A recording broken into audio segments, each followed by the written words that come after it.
Welcome friends, this is Red Ice Creations Radio. I am your host Henrik Palmgren, and if you're curious to know, we are based in Sweden on the west coast. This is Internet Talk Radio, and we have a new show for you every Thursday and Sunday. Thanks to Duncan O'Finian for being with us last Thursday, talking about his experiences and memories as a former super soldier. If you're interested, you can always click your way to our radio archive on redicecreations.com and tune in to any of our past shows. But that you will have to do later, because I know you're here to listen to our very latest program with Michael Tsarion, and we do have a jam-packed show for you, so let's get right to it. All right, here we are, folks, right in the middle of February 2007, and a warm welcome back, folks. We are grateful to spend some time again with our regular monthly guest, Michael Tsarion, who is on with us on the line. At this point, I hope you're familiar with the show and with Michael Tsarion, but if you are new, I highly recommend that you check out our archived shows with Michael, at least the last two shows, as we are going to continue on our theme of our two latest shows and talk about the children and the outsider today. And I know that Michael also wanted to bring up a few other points right away here, so I think we just should dive right into it, get into some current stuff and so forth here. So welcome back to the show, Michael. It's great to have you here. Yes, Hendrik, thank you. It's nice to be back. Awesome. You mentioned in the mail to me regarding the Paul Levy's show. I guess you had taken the time to listen to it. Yeah, I did. I was waiting for that show. It's been a long time that I wanted to get him on the show, and for people just to hear from another point of view this kind of approach that I've been talking about leading up to 2012. About facing the shadow and the kind of catharses and the kind of realization as to why the leaders, the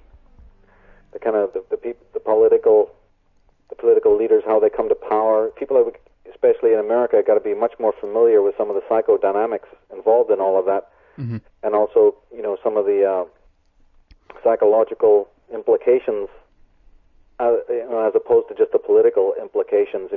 Like I've been saying, we leave consciousness at the door, and even psychiatry, is leaving consciousness at the door, which is unbelievable, But this is then, hopefully we'll talk about a little bit later about the state of the children in the world, and how they're being understood right now, or lack of understanding. But Paul's approach, is very good in the sense that he emphasized the fact that the consensus trance, if people listen to the interview he did with you, they'll see that he was saying that, first of all, I think was very striking, is that the consensus trance is so strong and so powerful that most people don't even know they're in it.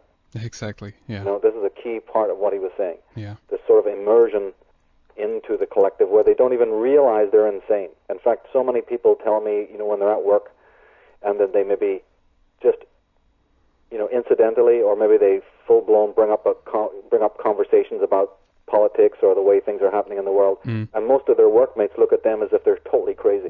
Even if they're talking about fluoride, or the fluorescent lights, or any kind of, political situation, or Big Brother, or why do we have to sign endless documents? What's all of this invasion into our privacy? And and suddenly the whole work will just look at them as if, oh my God, you're really paranoid, you're really crazy.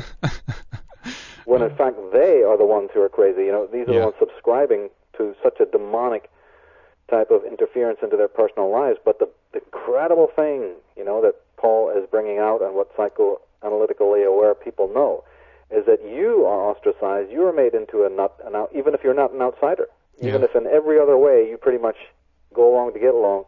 But should you even voice, problems with any area of what people accept, you are looked at as if you're kind of, off the wall, or sort of, paranoid or delusional in some way. Yeah, exactly. The art of, self-observation, using, common logic and just being aware of stuff. That's seems to be enough these days to get in the position of being the paranoid, I guess. That's right. And of course, Jung and others have always said that the observation, I don't know, is R.D. Lang or somebody like that said that, it's very, very difficult for people to observe themselves. This is a key problem, and it's also one of the, problems of the outsider. Yeah. that, you know, I mean, Alan Watts, he this is not the modern day Alan Watt, but the great Zen teacher Alan Watts. You know, he said that nothing so eludes conscious inspection as consciousness itself.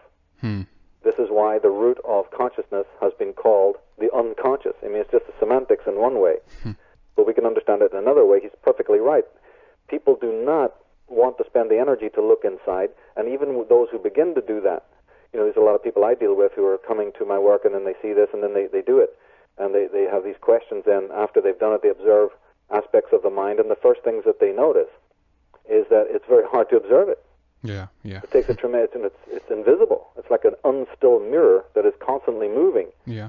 Because and then some very astute people get back to me on the blog, or you know, they've been doing this work for a while, and then they say that, look, it's almost like the ego is playing with itself, because is it really myself that's observing, or is the ego observing itself?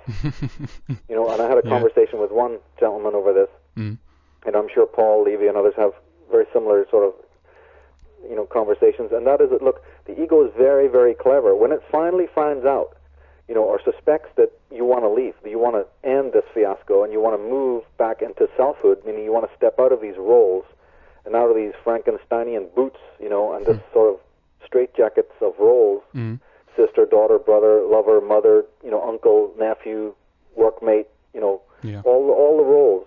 When you want to get out of those, the ego is very clever, and it sort of simulates a center. In other words, it sort of manufactures a center that is almost a mirror image or an analog of the self. Yeah, because as we said, the ego is an idea of yourself. The self is yourself. Yeah. But the ego is a chameleon. The ego is the magician in the tarot card. You know, the number one. He's the juggler. And one of the interesting things that the ego can do is it just like a camouflage, like one of those butterflies or one of those chameleons. It can actually take on the form of the self. It can actually delude you fully. And it can create, since we know that the self is very strong and that the self is, you know, ancestral and has a deep wisdom and is very secure, well, the ego sort of manufactures a hardened center that can almost mimic. So you're trying to put the key in the door, and you might actually, you know, be waylaid into believing, you know, like the fool's gold version. So people who move on this journey towards the self often get waylaid in that kind of cul-de-sac, and the gurus are also sort of responsible for a lot of that. Those gurus, I believe, are waylaid themselves along the way. You know, because the ego provides them lots of power, lots of cities, a lot of magical, you know, abilities, a lot of certain charisma. You see, and then people can think that's God, that's reality. It happens. So yeah, there is a very great difficulty, you know, in observing the self. Yeah. But he also brought up, you know, one thing Paul also brought up was very interesting is this. I noticed that he said that, you know, basically human beings, you know, right now we're getting another lesson, we're getting another opportunity to see that our identification with these leaders, basically we're buying in to the delusion. You know, we are part and party of it. We just can't keep pointing the finger and saying, oh, look, get rid of that politician, you know, because one of these guys, you know, is replaced by another one, equally as bad. So exactly. The dynamic is now to turn to a psychological understanding of that we are complicit. You know, he made this very clear, that we are complicit in this. Yeah. Tolkien's Lord of the Rings, you know, brings that out again. And what are we really identifying with? We're not, you know, there's George Bush, yeah, but we don't know George Bush. We're identifying with the president. Yeah. That's a role. That's not, the man is unimportant. Exactly. Because that man, like Paul was saying, you know, Henrik, is lost himself within the delirium, within the dilemma. Remember Paul was saying something about how they become possessed almost by the archetype, the negative archetype? Sure, yeah. Well, that's it. Their ego is lost in a negative way. Their ego dissolves, but it's in a negative way. It dissolves into the greater archetypal matrix, this vortex of power hungriness, you know, the wrath of Khan, you know, it's all the demagogues, all the heroes, all the maniacs are lost in this power dynamic. They've lost love. They've lost any kind of humanity, because now they become disciples of power. Yeah. So what you're seeing there is the president, the governor, the police chief, the mayor. You know, that's just like mother and father and teacher. You know, it's all the roles. Yeah, sure. So we do it in our local family unit, and that's a creation of psychopathy. Of course, you know, some people have less psychopathy and some have more. So if you have less, then you consider yourself normal or adjusted. I mean, but you're not adjusted. It's just that your psychopathy in the family is slightly less than the guy next door. So you can con yourself into believing that you got it all made and everything's happy. Yeah. You watch advertisements on TV that show you the perfect glowing, Folgers coffee family. Sure. Yeah. And if you come anywhere close to looking like that, then you've made it. If you've made it in the Hollywood way, exactly. what the media is showing you, then you're adjusted. Yeah. It's a feedback loop in a way, and also, of course, the image of these persons up there. I mean, it's choreographed, it's scripted to the minute details, and I mean, one thing that seems to be very difficult for people to get through is that is the image of the man, as you say, not the man itself or the woman itself that we're looking at. I mean, so I mean, people are weirded out if you say that George Bush hangs out at Skull and Bones or whatever, but I mean, we don't know anything about the person George Bush, just about say, the president. I mean, he doesn't know anything about himself. Yeah. He has lost his health foot. He has become a disciple of power, and that is not a human being. He's a human in form. But, you can make an android that looks like human. You go to Madame Tussauds in London, there's plenty of waxworks there. Sure. They look pretty human. But the thing is that the humanity is gone. The virtue has completely disappeared. That individual. And don't forget that these individuals, no matter if it's George Bush or Margaret Thatcher, Adolf Hitler, whoever, they have the perfect right to do what they're doing. It's an extension of what Paul was saying when he says to his friends, don't, just climb into your hermitage and try to escape from the world. Be also part of the world. Realize that you have a role here. Yeah. That was also something he brought out. And an extension to that is that, look, these people have the perfect right. You have no right to go around politically telling them that they can't do what they have to do. Exactly. Yeah. He said that you're feeding the fire if you go and try to, say, I'm against that person. Yeah. Your againstness is still a form of energy, one that is very, very useful to the beast and to the ego. Exactly. Yeah, that's right. So what we have to understand is that these people are human, the human part of them, the decision-making faculty in them, their background, like in the Alan Rousseau interview with Alex Jones, he brings this up, that, look, these people basically, have made a series of choices, and they have the right to make those choices. You make your choices, and your choices are meant to be healthy and human and virtuous. That's your right. But you waving a placard or beating them over the head, it's like this song by Rush. They have one of the songs on Power Windows about this. You can't. You have no right to enforce them to say be different. They take a right to tell you what to do. With cameras in the airport and sign here and all the sorts of things that they make you go through as a business person or as an individual. But that's the very thing you don't want to do. You don't want to become like them in their place by dictating to them that they cannot be. Yeah, sure. What you got to do is take care of your own garden. And that is, you cannot vote out evil. Yeah. Evil wants to make you think you can vote it out. You can't. If you waste your energy that way, it's meaningless. Jung said something incredible. He said, "We have lost our superstitious fear of evil spirits and things that go bump in the night. But instead we are seized with terror of people who, possessed by demons, perpetrate the frightful deeds of darkness. That the doers of such deeds think of themselves not as possessed, but as supermen, quote-unquote, does not alter the fact that they are possessed or of their possession." So he's saying that, look, we don't fear the goblins, and the trolls. Like in Sweden, right, everybody's scared of the trolls, although they know the troll is also a positive energy. But in every culture, you've got the bogeyman, Yeah. But see, those fears in modern man, he says, is pretty much gone. You're living in these artificial cities. You don't see those witches on broomsticks, the goblins or the elves or any of this stuff. But you got worse. You've got possessed human beings who are possessed by demonic energy, by sorcery, and they go around doing the things. And one of their biggest agendas is to make you identify with that power, just as they have identified with it. And if you're weak enough and you're impotent enough and you're totally, slowly been programmed by the television and everything else to completely be in fear, then of course you're more likely, as we've said in other shows, to do that. Yeah, absolutely. You mentioned the recent Aaron Russo interview with Alex Jones. Did you see this entire interview? Yeah, I wanted to mention that because I have it on my blog for those who've never seen it. This is a recent interview that Alex Jones did with Aaron Russo, from Freedom to Fascism. Yeah. It's a very good interview for many reasons. One of the reasons is because in that interview, he basically talks about his first-hand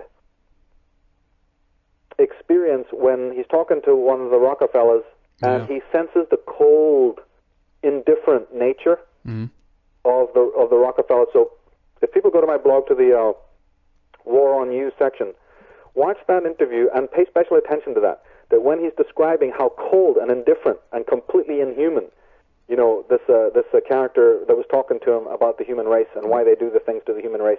Notice what Aaron Rousseau is saying, because Rousseau himself doesn't realize, because he's probably not familiar with, my work on the alien side of things, but, people who make the connection can see a very interesting anecdote there. So if they go there, they can see that incredible interview. Yeah. And there's a couple of other things on that area of the blog. I think there's one where I show the connections. Remember we were talking earlier about Bono? Sure, yeah, absolutely. And I wanted to make, back up what I was saying. And if they go to the blog, they'll see a link that actually talks about Bono and U2 and their Swiss financial connections. Oh, really? How they moved from Island Records and how there's a lot of funny big breaks, because remember, as I was telling you, when the controllers of the Dionysian cult, and some of these cults are operating through these people's champions, they auto-promote those people. They promote those people over the heads of others. Yeah, sure. They do it very subtly so that you won't find out about it, so that you blink your eyes and then tomorrow these guys are big stars or something like that. Yeah. Well, there's a very good link there to show you how it was done in the case of U2, that these people, had their company was ruined, but then they were given big shares in it, and then suddenly they were bought out by the Swiss, connection, which is the Vatican Masonic connection, so on and so forth. Yeah. Very similar story to those who know about the Rolling Stones and so on. So again, interesting to see that right in the middle of the media today, these people's champions, they don't just get there by accident because they're just great old souls, Excellent. Yeah, I got to check that out. That's very interesting. And as you say, this happens time and time again when you research many of these big groups. So, and I update that section of the blog. In fact, I update the blog, frequently, so people need to go back there. There's also on the same War on You section some interesting stuff on mind control. Yeah. How about the leaders of the world, the military leaders, and also the presidents being mind controlled. There's some interesting information there. People need to get their arms around much of this information. They should come back to my blog, on a daily basis, or to the websites, or to your own Red Ice website, because we need to be updated daily on this. Stop turning to the normal media to tune into all the lies and the mind control, and get savvy with a lot of the stuff. Because you may not be into one area of what I'm doing, but I do a lot of different things. So people who maybe go, I don't buy into this stuff over here. We got a lot of stuff. We got a whole palette of things that you might be interested in. Exactly. And also, of course, you sent me that link. Thank you very much. I put it up there. I'm talking about the Brotherhood of the Bell, the movie. Oh, yeah. That's another one. I'm glad you reminded me. Yeah. Some of the stuff I was talking about is, so I recommend people to go to the symbolism section and the War on You section are two primary sections of the blog. And on the War on You section, I also put up, I believe, the Brotherhood of the Bell. It wasn't actually me that put it up. It was one of my distributors, AJ Bruno from One Heart Books. Sure. He's an official distributor. Yeah. He found it on YouTube. So if they go to the link on my blog and click on Brotherhood of the Bell, you'll actually have the privilege of watching an extremely rare movie that is a big-time whistleblowing movie, which is very, very hard to find. Most people who have this video only have a really, old VHS copy. So somebody has put it up on the web, so while it's still there, everyone who's listening to this should go to, check it out, the Brotherhood of the Bell with Glenn Ford, and check out this remarkable movie that's also I also put out the note there that this movie is also laced with a numerological symbolism under the main theme of the movie. There's a whole maritime theme running there about the maritime law, and the mentioning of the this whole connection to the high seas. Even in the decor they use it. And then also the concept of numerology that runs all the way through the film. So again, a great study. I used to show that movie when I did my classes in America, when I did classes on the tarot and on astrology. Sometimes we'd, take an hour, and then I'd show a particular movie or documentary as well if we had time. And that was one I used to show to my class members, and everybody really enjoyed it. Yeah, it's very, very eerie and very, very scary in one way. It was but very well done, actually. I think the acting is stupendous in that film, and I really, really love the movie just for its acting. Yeah, absolutely. It's just the brilliant themes, because of course the tarot numerological themes is that he's the fool. They mention the number 22 in the movie, and the key character is really kind of like a fool character who's himself gone through a period of initiation. where his life turns upside down. He goes into the underworld and he comes back out, sort of renewed. Yeah. There's some tremendous tarot numerological symbolism and alchemy, a lot of alchemical symbolism in this film. Yeah. I think, by the way, just to throw that in, I think it was you who recommended being there with. I forget his name now, but Peter Sellers. Peter Sellers. Yeah. Same theme kind of running through there. Awesome movie. That's an extremely esoteric film. Yeah. That's an extremely esoteric film. I really enjoyed it. Yeah. And I've always loved it, and I think it's very funny. I mean, it's a hilarious movie. It was also one of Peter Sellers. It was Peter Sellers' last film. Yeah. So it's a novel film. It's also a whistleblowing movie. Yeah. The multi-millionaire, billionaire in that is, meant to be one of the Rothschilds or one of the Astors. They kind of paint him in a way. You can definitely tell he's one of these major Illuminati, Yeah, absolutely. East Coast billionaires like J.P. Morgan or Lord Astor or, even Piers Morgan, Yeah. So they're dropping a lot of hints in that film, too. Certainly. Excellent film. But the esoteric aspects coming out of the old Gnostic, canon and out of the early books of the Bible is also very, very finely done. Yeah. Extremely brilliant film. Absolutely, I totally agree. All right. Let's dive into the main theme today. Well, I think we're halfway through the program already, so it's it's time to go there regarding the children and the outsider, of course. And let me begin here with this quote, Michael. David Kaiser, a practicing psychiatrist in Chicago, states, "Modern psychiatry has yet to convincingly prove the genetic, biologic cause of any single mental illness." Right, absolutely. And, that basically, that's a good quote because, you see, there's a big push on now. Basically, to be brief about it, the problem with the children is not so much their behavior, but the way that the experts or the so-called system is slowly over a period of about 25 years now, been trying to very subtly redefine children and their behavior as a sort of a disorder. So that quote that you read is very important because, other experts are saying, wait a minute, there is no evidence that the kind of weird behavior or dysfunctional behavior or, emotionally moody behavior of children has anything to do with, a mental disorder or any kind of biological, disorder. Because for the last 25 years now, children are being repackaged, basically. And this is going to affect the parents because every new parent, who starts to read what the system is saying about children is going to probably believe all this rubbish. Yeah. So it's very important to realize that it's not the behavior of children that is the problem. It's the slow reinvention of how to diagnose children, and this is what teachers are being taught, because it's extremely important right now for the system to make it seem that your child or any child in general is basically has mental disorders. Yeah. And the reason why they want this to happen is because if you buy into it, and you are buying into it because the media, the FDA commercials, these fake articles that appear on the web and also in the newspapers about these findings, if you believe any of this stuff, then you are going to sanction Big Brother, the AMA, the FDA, to fix your child through drugs. Yeah. Some children have a lot of problems, leading up even to sort of what might be called schizophrenia or multiple personality, whatever, right? But see, those can be treated in purely homeopathic, healthy, proper psychoanalytical means. Yeah. So we're talking, so if you in fact do have a problem child or a malady, please understand that we're, okay, granted. But there are many, many healthy ways to deal with that. But we must understand that society itself, the system, my big worry is that the system, the teachers, the schools, the institutions, the TV, the media, is reinventing a way to look at children as if children are a disorder. Right? Children themselves. A thing called a child is basically a problem. Yeah. That needs to be controlled. Just another way you brand chickens or you brand, pigs or something. A child, when it's born, is basically a problem.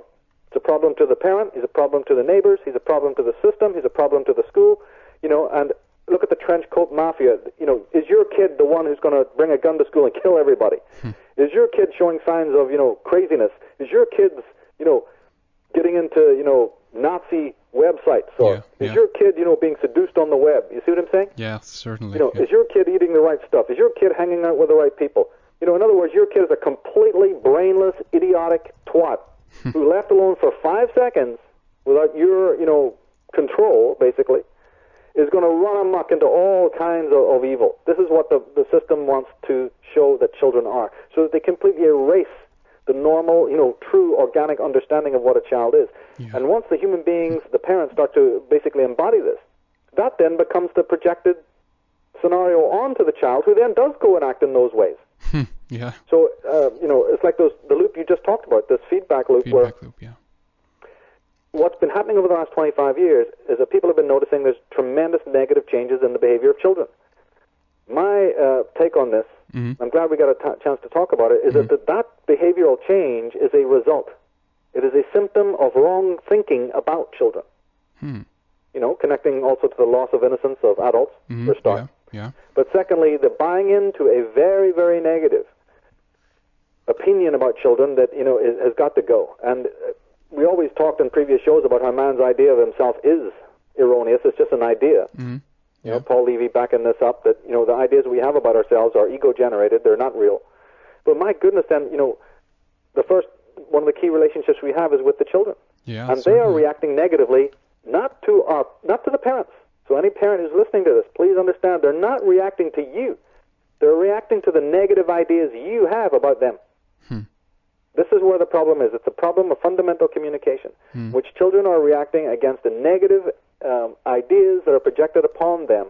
And they find that going to video games, or playing out these roles, or sort of Dungeons and Dragons and all sorts of heroic things that they turn to, those heroes, those games treat them better. Those games present them with a better image. So we look at those games and go, they're very violent video games. Yeah, but your kid's the hero in those games. Yeah, sure. Exactly. Is he the hero at home, or is he just a slave? When a child is born, right, he is the weakest individual in that family. And the family continues to remind him that all the way through his teenage years. Yeah. That you are weaker by musculature, you're weaker mentally, you're weaker emotionally, all the way through. You are the weakest, party in this dynamic. They don't say that, but that is basically the fact. The child is often not empowered. Yeah. So there are turns to anything, video games, virtual reality, to sports, to, driving sports cars, or doing anything that brings out the adrenaline and makes that person feel of self-worth. Sure, yeah. And it will even join a gang. It will kill, it will commit crime, it will do all sorts of things in order to feel the self-worth, the sense of heroism, that is denied. So this is the also, of course, we can tie in, as you say, the medication in this. This is basically the Ritalin generation, and where ADHD is popping up, as a symptom everywhere. And that's right. And again, and this is that thing I was telling you about, that they're trying to make it look like any type of dysfunctional behavior is a disorder, literally a mental disorder. They even talk now, they've literally diagnosed children who have even a little bit of problem in school. You're instantly diagnosed now as what's called oppositional defiant disorder. Look how ludicrous. Oppositional defiant disorder. What it really means is your kid's a rebel. So it's odd, right? He's odd, yeah. He hates the system. He sees we're full of trash. We're totally idiotic. We're like, we're pathetic victims of the system. Yeah. He doesn't buy in, so he's immediately oppositional, defiant, and disorderly. Amazing. Now, does that mean that the child is somebody you're going to learn from, that is a teacher in his own right, that has got a point, or maybe, in fact, has an incredible understanding? No, this is some gulag, victim. Yeah. Like you used to see in 1984, they're gonna put you in chains and send you to one of these penal colonies as some sort of retarded rebel. We're on the verge of this again, in which anyone who shows the slightest form of non-conformity is going to be tied down, strapped down, and injected, and totally ostracized. Sure, and I mean, you have the mental health screening laws in England, and tying this together with antisocial behavior and this kind of stuff. All of this ties together, and it seems like, they're narrowing the perspective right now on what is considered to be, in quotes here, normal. Right. So, I mean, it's amazing. Well, psychiatry, the APA, that's the American Psychiatric Association, these people have always hated Freud from day one because he hated them. When Freud came over to America, he hated the whole situation, and he saw that they were going nowhere with his work. So he left, and he basically wrote off the West. He wrote off America. So in response, they turned to B.F. Skinner, you see, and to the behaviorist pattern, and they basically threw consciousness out. When you look at the whole of American psychiatry, which is now basically just a monopoly for drug peddling, that is what they did. They left consciousness out. You just fix the machine. You know, Alfred Hitchcock, any type of time when psychoanalysis, even through the movies, like Alfred Hitchcock made several movies like Vertigo, which is one of my favorite films, but he also made other ones like Spellbound. Every single one, that's about 3 to 4 movies he made that, you know, featured very prominently psychoanalysis. In fact, one of the movies, it's actually dedicated to the school of psychoanalysis. If you compare the 100 movies he made, the 3 or 4 that he made about psychoanalysis or that involved psychoanalysis were the least watched, least liked, and most confusing films. Okay. Except one, which was Frenzy, and that's because, you know, he made it so differently, and it had other things that drew attention to the movie, like the violence and the way it was made. So accepting Frenzy, accepting Psycho. I'm thinking of Psycho, not Frenzy. Oh, okay, yeah, sure, okay. But, you know, because that was made differently and it had a different kind of drama that attracted people, but he put a lot of publicity into that. But despite that film, every other one that he tried to get psychoanalysis on the map and, you know, into the American psyche, it failed. And the reason why is not just the APA, but it is Hollywood itself trashing in the movies psychoanalysis. So that every time that you see somebody being psychoanalyzed, they call him the shrink. Yeah. You know, Hollywood was down. When Montgomery Clift, the actor, tried to go and get psychoanalysis, so many people put him off. The whole movement, it was like taboo, and anybody that kind of did that was an idiot, and the shrinks themselves, they said the psychologist was a shrink, you know, basically a malingering, you know, a charlatan. This is basically what went on for 25, 30 years, that in America, that these people were charlatans. So, you know, people were down on it, and you only could go to one if you were very, you know, rich. Yeah. And it seemed like an exploitative kind of thing, you know, so the whole concept was very downed. Interesting. But through, you know, the kids are now being, it's like Aldous Huxley, he said it about the programming. He said sensual pleasures programmed into people as infants through hypnopedic messages repeated thousands of times as they slept. These messages encouraged sexual promiscuity, attendance at mass entertainments, and the ingestion of drugs for any and every unpleasant feeling or little bit of distress. It's Aldous Huxley talking about the future of the mind-controlled world. And it is actually, we're seeing this. Yeah. Amazing. How about, you know, Woody Allen also always had this kind of shrink theme going on too. I mean, do you want to comment on that? Yeah, I think it's kind of, this is a little bit different because I think he tried to have it intelligently. You know, and at least he shows the pros and cons of it. At least he brings up the subject of psychoanalysis to show you the both sides of it. Yeah. You know, but it is a way. He basically shows you that you have to match going to a therapist, you know, with your own investigation of yourself. Yeah. Which is what his characters basically always do. And that's a very humorous, you know, and also a very, you know, baneful thing. His movies always show you characters who are going through a sort of a self-analysis. Yeah, know? Sure. Yeah. And it's a very interesting thing to do, you know, and people need to get back to it because we have to understand, as I keep emphasizing, that that's the only thing that's going to save us. You know, I mean, the Bible talks about it. You have, do you remember that Paul was talking about the diabolic? Remember he was talking about the diabolical is a word in etymology that means to divide? Sure. Yeah, sure, absolutely. And that the symbolical means to bring together? Yeah. You know, there's a very brilliant analysis there that symbol literacy is very important. Also, in the Bible, you know, they have a word for repent. The word repent, that you keep hearing Jesus saying repent, or, you know, the Christians believe in repent. Yeah. Well, that was a bad translation of a word called metanoia. This is a Greek word called metanoia. And metanoia actually really represented the psychoanalytical analysis of yourself and the repentance for the way that you've been. Not just deeds that you've done to others. It means much more than just giving up, you know, your sinful habits. It talks about a deep transformation. The word metanoia meant a transformation of the basic structure of one's life. And that only happens when you return to virtue and you have a deep sense of, you know, introspective analysis of who you are. This is the true meaning of the Christian word repent. You know, in the Gospel of Thomas, Paul Levy was talking about that it says that you must bring from within you, you know, something to the surface. He was actually referring to a quote, and I'll read it from the Gospel of Thomas, in which Jesus says, "If you have gained this within you, what you have within you will save you.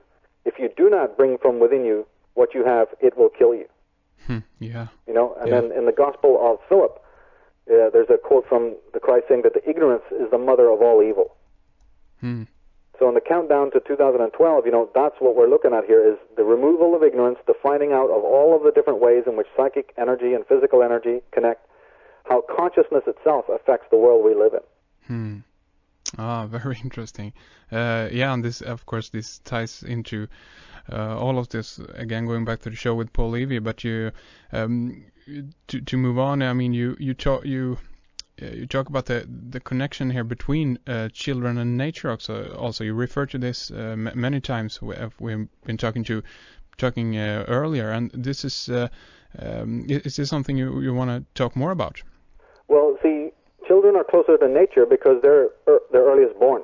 An adult, by moving away from the spirit, by getting older, in a way, he's getting further and further away from the place of spirit.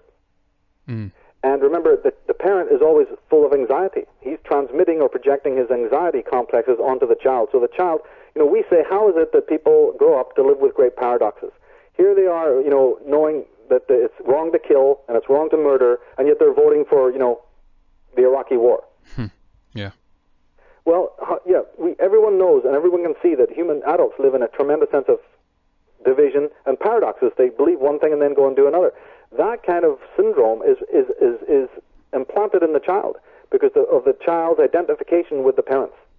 Do you think the child has to often be ambivalent within the family circle? It has to identify with one character or the other, or both, because the child, of course, does not want to hurt either one of the parents, and it doesn't want to shame the parent by saying, "Oh, I favor one over the other." So the child is automatically created an ambiguous situation. So the child, from a very early age, learns to live with paradox. And so, therefore, a child can grow up and say, hey, I believe that nobody should kill, but I don't care if all those, people are murdered over there by our troops, our way of life. So, again, it's in the family dynamic. Do you think you find a lot of this kind of stuff going on? Sure. But children are basically, it's very connected to the mystery of nature because, nature doesn't have thought. Nature does not think. And when the child is young, in the pre-rational state, it isn't thinking either. But yet it's getting its wisdom, isn't it? Yeah, sure. Right, so the reason is the highest form of intelligence or faculty that the mind or the brain can develop. And we always want to develop reason. But we never say that reason is the only form of gaining knowledge. There's other ways, Socratic ways or whatever, of receiving your wisdom through the right brain, through the intuition, through the imagination. And children are very connected to this. And this is when nature, the real nature, is speaking to you. And nature is, nature's way of teaching is very great. And children can be close to that. Children are sort of a teacher to us of that particular voice of nature, which most adults have learned to completely, not listen to. Yeah. And I actually personally believe, you see that personally, very much a personal statement here, but I believe that nature and animal is actually a higher form of consciousness than human beings. Interesting. Oh yeah, I look at it like, well, imagine that human trees, plants, cactus, animals. I mean, you only have to look in the eyes of an elephant. Go and look at the face of an elephant. And tell me that that's not one of the most intelligent, wise animals you've ever seen. A single killer whale in one conversation, because they've been able to record the conversation, the tones of killer whales, and they found out that a single conversation of a killer whale contains 15 million pieces of information, while the average human, or say even a passage in the Bible, contains 4 pieces of information. The same amount.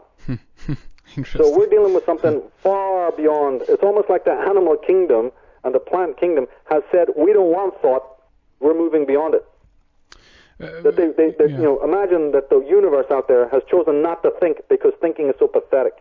Remember that interior life we talked about the ego sort of being an aberration in a way? Yeah, sure. Well, this goes to the heart of the outsider. The outsider thinks of him in the beginning, and if you get on my blog, you'll see so many people, trying to understand this concept of why they feel so different in society. The outsider's problem is that, and children are outsiders. Every child that you see basically is an outsider until they're being dragged, and they're being dragged by their feet into this world of the lie until they're forced to conform.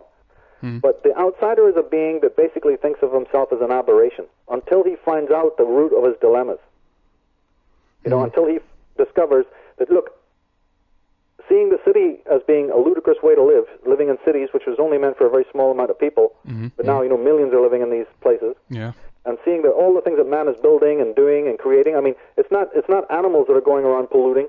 It's not animals that are seeking out man to destroy them. If you compare, you don't have to be Schopenhauer, or to discover that if you compare the deeds of men to animals and animals to men, which one looks the most demonic of the species? I mean, plain and simple, right? Yeah, sure.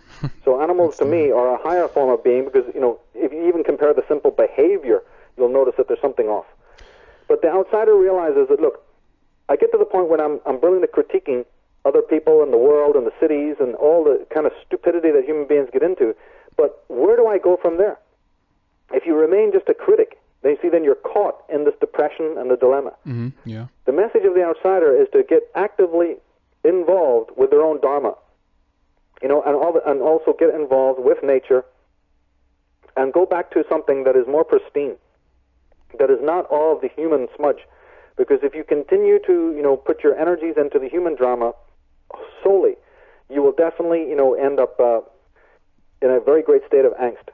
And therefore there's a divorce that is needed. I talked about this in the Future of Mankind web stream, that there's a divorce, a sort of a chemical divorce that needs to come before one inherits the chemical wedding. There's a, to get out of that despair that often follows the outsider around, there's a need to refresh and realize that they're not crazy. You see the craziness, but there's also an alternative to that craziness. You have the inner work to do. Sure.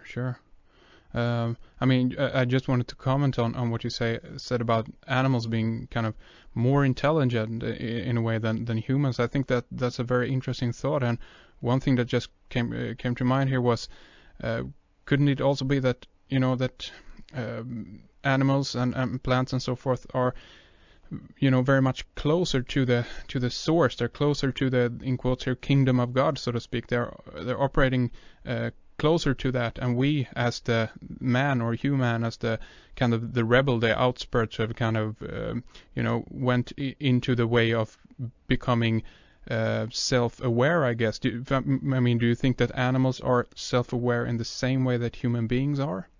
No, they don't possess. I believe they have selves. I believe that and each animal has an individuality. I mean, it's obvious. Anybody who's got an animal or keeps a dog or has horses know that they have individuality. Well, then that is the same thing as a self. But they don't operate with a limited self-narcissistic, meaning animals do not possess an idea of themselves. And they don't possess an idea of us. We are the ones who manufacture this internal aberration, which is the idea of things. The Democritus, the great Greek philosopher, and I mean, he basically, quantum scientists looked to him as one of their heroes because of what he was talking about when he came to the atom. And he also spoke a lot on the intelligence of nature. He spoke of a thing called the spiritus incertus atomus. And he said that is the spirit that moves within the atoms. A glowworm can produce its own light without heat. Yeah. Human being cannot produce light without heat. Nope. The bumblebee flies, breaking all the laws of aerodynamics. Spiders, produce thread that's far stronger than their own bodies. Yeah. Ants can lift weight that's hundreds of times, more than their own weight. Sure. The elephant alone is, the king of all animals. Was considered by the Vedics to be one of the supreme gods of their pantheon. Is Ganesha, based on the animal deity, because of its memory and its qualities. And it's just what people can learn from being in the presence of animals. I can give you in writing that if you spend your time with animals and you spend a year, take a man just like Grizzly, the Herzog movie. Yeah, he made a movie about the man who was close to the grizzly bears, and instead of coming back to society after being with those bears, he basically committed suicide. Well, I tell anyone out there, you go and spend 1 year in the company of the various kinds of animals, in some capacity, and then you spend another year in the company of human beings, and you come back and tell me from which you learned the most. Yeah.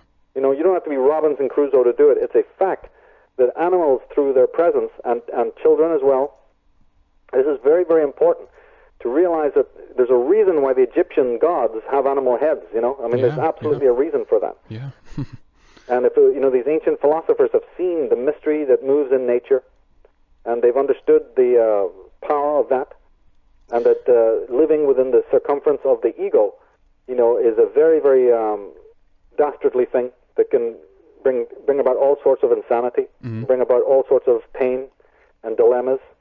So there's a tremendous need in the future here to, sort of observe this ecocide that the ego breeds. The ego is tremendously threatened by the wisdom of nature, and it it wants to destroy nature as much as possible. But the children of the world are the barometer of who we are psychically. So when anybody is seeing this aberrations in the children, they better realize those changes, the character, the behavior, those are barometers of what man is happening within his own psyche. And now we have a whole cult of doctors and specialists and experts out there who are moving very, very far away and are very happy to see dysfunctional, emotionally, hung up children in their schools so that they can prescribe drugs for those, so that they can remove them, so that they can create a whole new generation, of zombies and mooks and total... mooks, yes. Yeah. Demographics for them to work on. And remember, they've looked back and found that the previous generations, there has been a lot of rebellion from the working class and from the middle class. They're hoping to have a future, where there's no rebellion, where there's complete and utter conformity. And they'll get it the way things are going. Yeah, absolutely.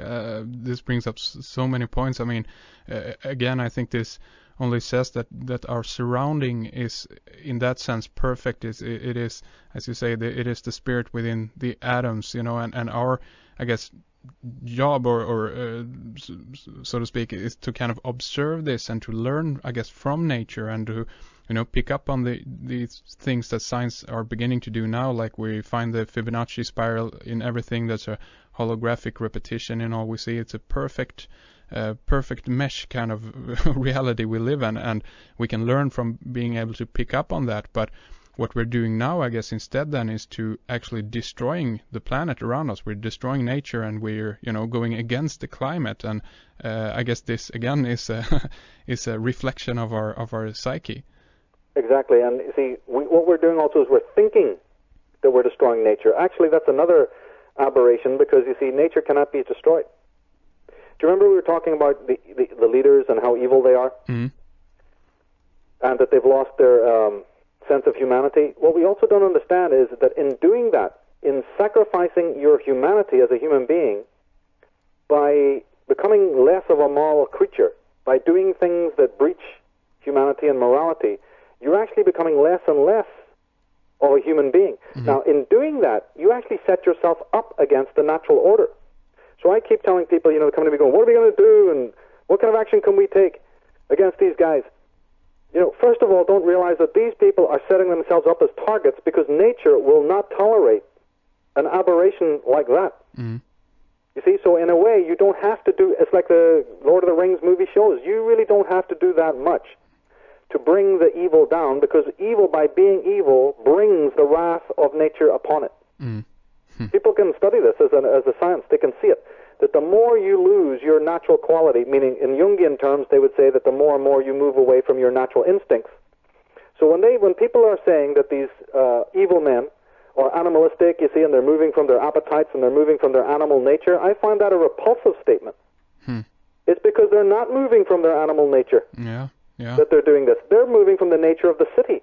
They're moving from the nature of the artificial. They're moving from the nature of the phallic skyscraper, the ithy-phallic religions, right? And the whole Apollonian type of science that they've been brought up into, and a lot of this Darwinian, Bertrand Russell, Fabian, anti-human, super-intellectual BS that they've been brought up. It's because they're disconnected from their instincts and animal nature that they're able to act in such an inhuman way. A man who is close to his animal nature does not, in fact, do these kinds of things. That's another twist, that has been misunderstood. Yeah. So, I mean, do you think that, like the rising crime in society is connected, to the conflict between the ego and self? Like you said last time, and you asked a question about that. The rising crime is based on impotency. Man, because he has no true sense of capacity. From a child, he's robbed of any kind of meaning, or he's so super saturated with all these expectations that the parents want and overstimulated. Well, first of all, we open children to all the stimulation of the world, and then tell them, sit down, shut up, don't speak up. So they have to then decompress from all the super stimulation that they've got, So then you have what we would call a bored teenager, an apathetic teenager who's depressed. Yeah. Well, yeah, he's depressed. His circuits are completely burned out with 14 or more years of all the crap that the world has fed him. Sure, yeah. And then when he wanted to act on any of it or get inspired by any of it, you basically curtail that. So that kind of teen, you see, is very much likely then to feel so impotent that he will take to knives and guns, you see, and bombs and crime, and he'll identify with criminals. Not that these people are worth identifying with, but, you know, to the eyes of a demented teenager who's totally never been empowered by anything, the Hillside Strangler can seem like a really great guy. You know what I'm talking about? Yeah. I mean, this is what happens. Yeah, sure. Yeah, I mean... What's worse, right? The Hillside Strangler and those kinds of people, or David Berkowitz, you know, whoever, or the people who are going out in the army to mass murder, to kick down doors and mutilate and bomb and torture, right?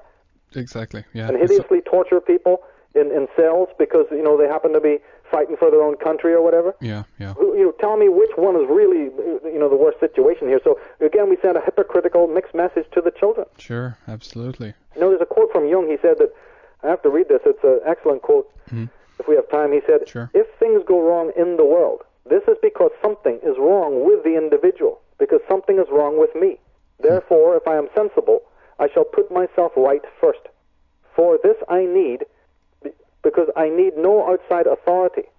Right? Outside authority, he says, no longer means anything to me, so I need a knowledge of the innermost foundations of my being, in order that I may base myself firmly on the eternal facts of the human psyche. But as I said, the ego is like a carnival. It creates this super drama so it can troubleshoot and troubleshoot and troubleshoot all this manufactured chaos in our daily life, so that we're so burned out psychically from that, and we're so burned out physically from working and from, you know, trying to gain the approval of other idiots. Yeah, yeah. So we burn our circuits out that you don't have any reflective quality anymore, because it does take a certain amount of homework, you see. Yeah. It takes you to, you know, have time and space and peace and quiet. Sure. In order to be examine yourself. I mean, actually you can do it anywhere, but ultimately the idea is to do it patiently and lovingly and observe yourself without shame and without blame. Yeah. Well, that takes a certain kind of energy. And the mind knows that the more chaos it can manufacture for you to troubleshoot, the less likely you're going to have the energy to, you know, you'll be so maxed out there that your life will be just a completely super extroverted type of carnival in which you won't even possess the time to sit down and really examine yourself. Again, can we connect this with the fact that so many people in the recent years have been, been, as they say, burned out, that they're, you know, that actually come to a point where they collapse and can't continue, and this will finally get them in a position where they can, hopefully, in a calm way, actually begin to learn this that you're talking about. Right, and that brings, I think so, because remember, Paul was also talking about, what was he talking about? He was saying it's the saturation point. Yeah. When you add salt or sugar, you know, you keep adding it and keep adding it and keep adding it, or some people call it the critical mass. Sure. I think so. I think that we, not just the leaders, who are working with a very dark form of sorcery, but basically every human being in the world is coming to the point where they're going to have to face their inner self. Because if you don't do it by will, and you don't do it by choice, you're still going to have to do it. Nature leaves you no alternative. There are these underworld cycles. These underworld cycles, they go for civilizations. All civilizations have to go through them, and all people have to go through them. We know that the ego, or at least I feel that the ego itself, the collective ego, was already in such a disordered state that it basically created psychoanalysis. I believe that the coming of psychoanalysis, or the idea of a man, Freud, or anyone else, coming up with a subject in which the psyche could analyze itself, is already a kind of a meta signal that, you know, the ego needed to tidy up itself. And so it became a little bit more unconcealed. Because first, you know, man didn't even analyze himself, except very, very, very few people in the world. So I believe that the dawning of the age of psychoanalysis was sort of permitted by the world ego, or the mind, in order so that it could sort of troubleshoot itself, because it was just in such a schizoid state. This is what I believe. Ah, interesting. So even from the time of 1930, I see that we're already counting down to a time in which we could be ending, you know, a cycle of the ego. And I believe that this is connected to 2012, the Maya date. Sure. I certainly do believe it's connected to the end of the age of Pisces, because the return of the whole zodiac processionally to the end of the age of Pisces is very much a sign of the waning of the ego power. and a lot of the chaos that we're seeing around us is part of this. But this critical mass, or this saturation point, is people just living in such an inauthentic way set themselves up to have a response from nature, where there's some sort of magic comes in to face the sorcery, basically. That man can only get so bad. And we can also look at this geomantically. I've talked about this in the DVDs, in which simply the physical or psychic energy builds up in the human psyche, in the limbic realm, and then passes into the earth grid. The earth grid is nothing more than an extension, or it's partly an extension of human psyche. And it's getting so dark and black, and toxic right now, that can also cause what we might respond as earth changes.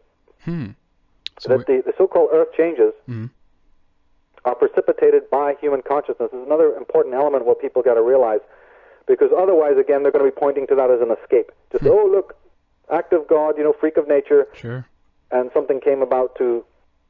But I would say that even political events, certainly even climatical events, nothing is disconnected from consciousness, nothing. And in fact, I go so far to say, just like Wilhelm Reich had done, that most of what happens externally is called into being by the unconscious mind. Because psychic energy of an archetypal nature is absolutely articulated to the matrix outside of ourselves. It's just the ego is kind of hidden that fact. It sort of obscures this truth, like with blinkers on the mind, but it's actually a fact. So that changes in the earth grid, changes in the habitat, changes in the behavior of animals, and also in the dynamics that people are having in their relationships are dramatically going to change because of this plutonic energy coming in. And as people go, experience this underworld journey. It's an exciting time, and it's a time where we can learn a lot, I guess, and to kind of finally, hopefully, awaken to at least many of these topics as we've been talking about today. I mean, are you positive in regards to the future? Well, I'm positive, and I'm positive about it. But I also have to remember, because I deal so much with the public, that I have to keep counseling people who don't feel positive, and they look at what's happening, and they see so much immorality and treachery from people, and so much undercutting. And then they try healthily to talk about these kinds of conspiratorial or alternative history subjects, and they get put down and snubbed. Sure. So I'm constantly reminding people to, be aware of that. That you're dealing with people of the lie. And another thing I'd like to say is pretty radical, but a lot of people who, when they're born, especially those who've chosen the inauthentic life, like we were talking about in the beginning of this series of shows about the inauthentic life and the tree of guilt, Yeah, sure. Those people who've chosen the inauthentic life, Henrik, there's a taboo against killing yourself physically, like suicide. So a lot of what human beings do when they realize that they're committed, and I mean absolutely committed, to a life of total extroversion, sensationality, mediocrity, going to work, just a 9 to 5, there's a lot of people who know that they don't have the energy to make those changes, and they know they don't have the energy to be moral or virtuous people. But they, at the same time, cannot kill themselves, because there's actually sort of a taboo in another part of the ego against that. Yeah, sure. So what you see when you look around the world is people committing slow suicide, so slowly that they're not even aware of it consciously themselves. So don't be frustrated tomorrow when you're trying to talk to a group of people, you see, or some friends, and they're not listening to what you're saying. My God, you people need to wake up and realize that this is a person who's already dying. Yeah. Spiritually, psychically, emotionally. He may have already murdered his own emotions.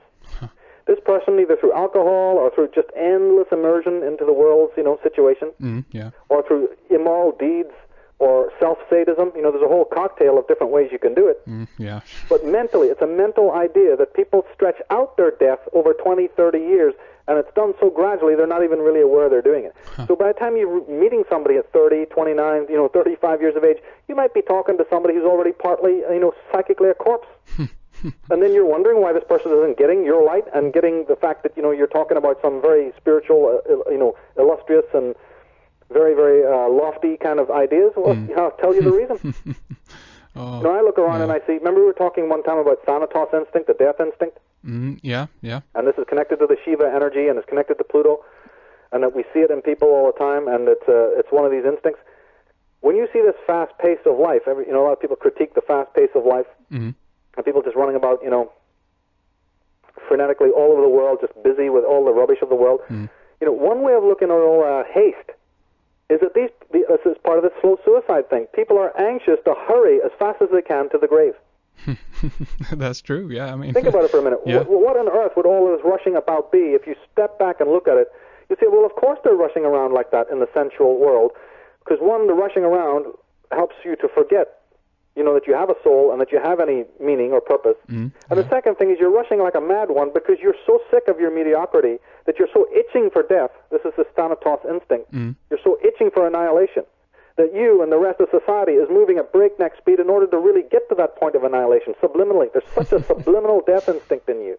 And I'll bet you this is confirmed by a lot of analysis. People on Madison Avenue certainly know it because you only have to watch their rock videos, rap videos, and commercials to see that they play on the death instinct enormously. Yeah, absolutely. You know, all the different commercials and heroin chic and all sorts of rubbish that they're into is showing you this death instinct at work, or the super denial of it, you know, because it's in two different ways. It's like, oh, no, I'm not of that. I'm of the super solar shining, you know, sunny side of the street mentality, you know, but again, that's based on the death instinct. So we have people here, you know, who can save themselves a lot of trauma. The protagonists, when you see antagonists, the mask slipping down and people acting in a bizarre way, realize that, look, wait a minute, you know, you should be carving the headstone here because these people are not real, they're not sane, and they're not even fully alive. So don't waste your time on them. I think that's a powerful, very powerful tip, basically, that we can take from that. Slow suicide. Check it out. Study it. Absolutely. Find out, you know, observe people in a certain way and you'll see them doing it. You'll see if you're really keen, because I'm not just shooting the breeze here, I absolutely mean this fundamentally. Most people you meet are committing slow suicide. It's a well-known psychological, you know, complex. Sure. So observe these people in this necrotic stuff that they're doing, and their ideas, excuse me, no problem, in their mentality, and in some of the things that they do. Yeah, I totally agree. The addiction, you can see it in traffic, the speed maniacs and all of this stuff. I totally agree. Michael, I think we should end this segment. We're gone a few minutes over here, but I didn't want to stop because we're on such a good track here. So, but anyway, I'm looking forward to very much speaking with you again next month. Of course, continuing in the regular show. We have a few subscribers interviews with Michael, and we got a few coming up. Again, his website is michaeltsarion.com, and you have to check out his DVD series, originsandoracles.com, and get yourself one of those because they are absolutely excellent. So, again, Michael, anything you want to finish off with? Mention your blog again so people can find it. If they go to michaeltsarion.com, they'll be able to get through to the blog, no problem. Okay, excellent. Now, I just want to say, go and watch the Alan Rousseau interview with Alex Jones. It's a very, very interesting interview, and there's a lot of great stuff on the blog. It's updated all the time. Excellent. Okay, so until next time, thank you very much, Michael. We'll talk again. Brilliant, Henrik. Thank you. Upcoming soon, we have a kind of continuation on this theme of children and teenagers. For our subscribers, we are going to talk with Michael about the subversive use of sacred symbolism in the media, and connect this with Douglas Rushkoff's PBS documentary entitled The Merchants of Cool, and I recently linked up this over at redicecreations.com. So heads up on this interview with Michael coming up very soon. And we have a couple of subscriber interviews available with Michael Tsarion, and if you're interested in tuning into those and get full access to our archive and at the same time support the website and this radio show, do click on subscribe or sign up and read more about it. We have in the past couple of days made improvements to the sign-up process and made things a little easier. And now you can also choose if you want to pay with either US dollars or euros. And we have made a few other improvements also. So do check it out if you're interested. Thank you so much for listening to the program, and thanks to producer Fredrik Palmgren behind the controls for taking care of the audio. We will be back this Sunday with another show for you. In the meantime, we'll see each other on redicecreations.com. This is Henrik Palmgren. Take care. We'll talk soon.